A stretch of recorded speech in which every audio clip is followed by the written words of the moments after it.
Welcome, and thank you for joining me for my next playthrough series. I am doing The Big Book of Madness by ILO, or maybe ELO, Games. I'm not sure if either of my pronunciation attempts are correct, and if they're not, I apologize.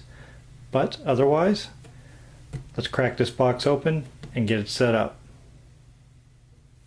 For generations, the elementary college has shaped aspiring magicians, such as you, in the mastery of the arcane, water, fire, earth, and air. But your first year has been a little disappointing. So far, you can barely spark an ember a couple of inches. You spend more time memorizing books on theory than exploring real spells that will make you great magicians you are destined to become. Yet you know that the school's basement hides the largest magic library in the world. The most powerful spells are hidden from the eyes of apprentices like you.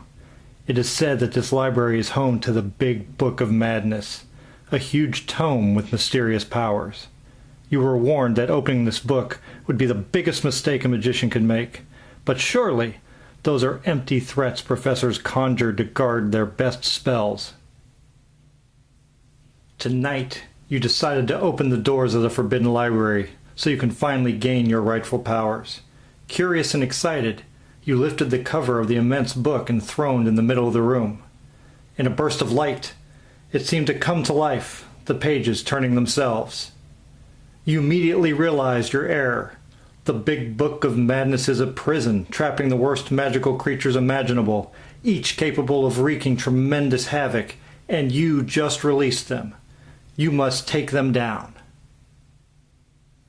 You must quickly learn the best spells in the library around you, dominate the elements, and get away. If only you paid more attention in class. But beware, the mere sight of these horrible creatures may well drive you mad.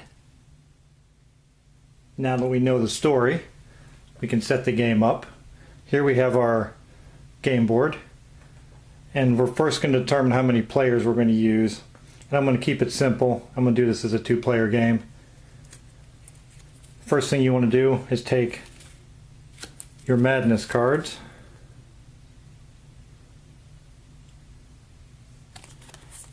And according to how many players there are, that's how many madness cards will go on the window here. And in a two-player game, we get 20 cards. Our madness cards, 20 of them for our two-player game, are in place. Next, you're going to separate the curse decks, which have the symbols on the back of them for the different elements. And each element has its own deck, including one multi-element deck. So you're going to separate these into their 5 piles, 5 decks, shuffle them, and place them next to the board. Our curse cards are shuffled into their individual decks and in place face down, ready to be used. Next, we need to take the element cards, and they come in the variety of 1, 2, and 3. And each element has its own corresponding deck.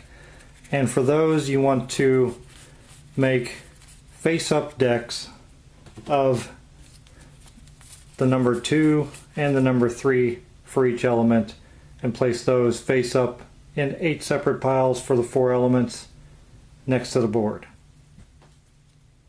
Now we have our element cards in their decks ready to go. Next, we take the basic spell cards, which you can tell apart from the more advanced ones. White border for basic, more advanced spells have the black border. And the players each get 4 basic spells to start: telepathy, ice, growth, and combustion. And I'll explain not only how they work, but how you can swap these out for better spells in the future. Now each spell, as you can see, has an activation cost down here. 1 air, 1 water, 1 earth, 1 fire, respectively. Each player gets 4 of these, so for our 2-player game, they'll each get a complete set of basic spells. I just set the basic spells out so it's easier to see in frame on camera. Next, we will choose our students, and you have a male and a female in each of the elements. You can see you have that specialize more in water, air, fire, and earth. Now I'm going to be mean to myself and shuffle these up and randomly select 2 and just go with what I get. These are the 2 that I ended up with, and we'll go into more in depth about their special ability when I'm going over the rules during gameplay. Next, each player would get their starting element cards, which are illustrated on their player card. Here you can see he starts with 3 single earth, 3 fire, 3 wind, 2 air, and 1 double air. So I'll take them from off the side here, and you distribute these to the players according to what it shows on their cards. Then that will be shuffled up and become their starting deck. Next, we get together the cards that make up the grimoire. This is our back page, and it's always included. Next, we will randomly almost shuffle up all these interior pages, and on one side are monsters, on the other side are the effects, whether you succeed or fail, and it shows you what the coming elements are. So I'm going to select 5 of these at random and place them directly on top of the last page. Those are now in place, and there are 4 covers that have monsters on them, and we randomly shuffle these up and just choose one cover, which will be placed directly on top, and that will complete our grimoire for this playthrough of the game. Next, we have the more advanced spells, and we're going to create the library, which will be spells that you can purchase throughout the game. And if you notice on the back of them, like this is the fire deck, 1, 2, and then level 3. There are several of each, so 3 of each type, 3 level 1, 3 level 2, 3 level 3, and it does the same thing for each of the 4 elements. And what I'm going to do is separate them by their 4 decks, shuffle these up, and then randomly select 1 level 1, 1 level 2, and then 1 level 3, and then place them face down, except for the level 1, which will be turned face up, which means it's available for purchase at the start of the game. I have the library set up into their 4 decks with the level 1 spell already turned face up, available for purchase, and then the level 2 and level 3 are below it, and once the top one is purchased and removed, and the next one will be flipped up and be available at that time. Next, we'll have the round marker, which will go on this grid here. And you can see we have 3 separate columns. They represent easy, medium, and difficult.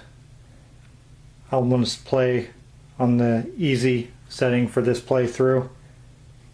The game's hard enough as it is, so we'll start off easy. And you can see you have these little card backs here, which represent these multi-element curse cards. And this track shows you that in the first 2 rounds we don't need to place any here, and then 1 in rounds 3 and 4, and then 2 in rounds 5 and 6.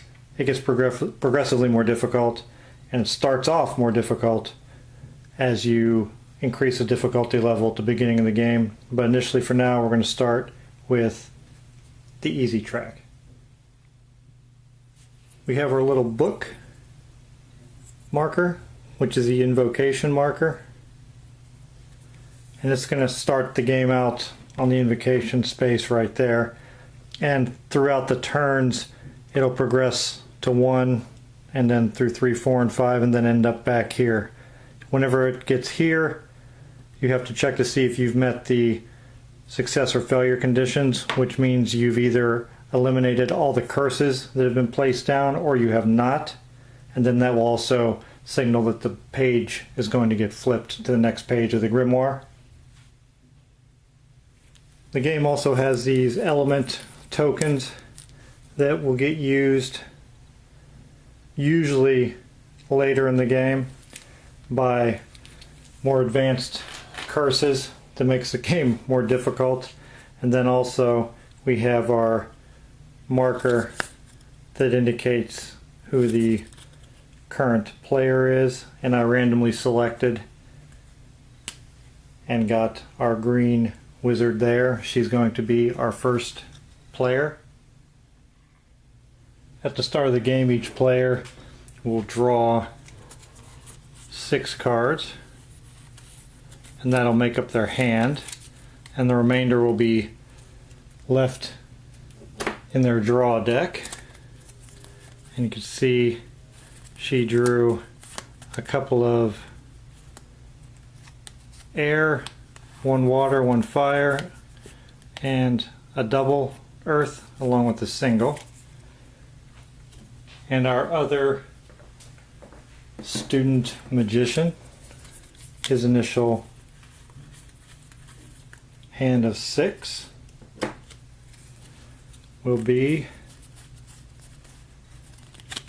2 earth, 2 wind, a double water, and a single water.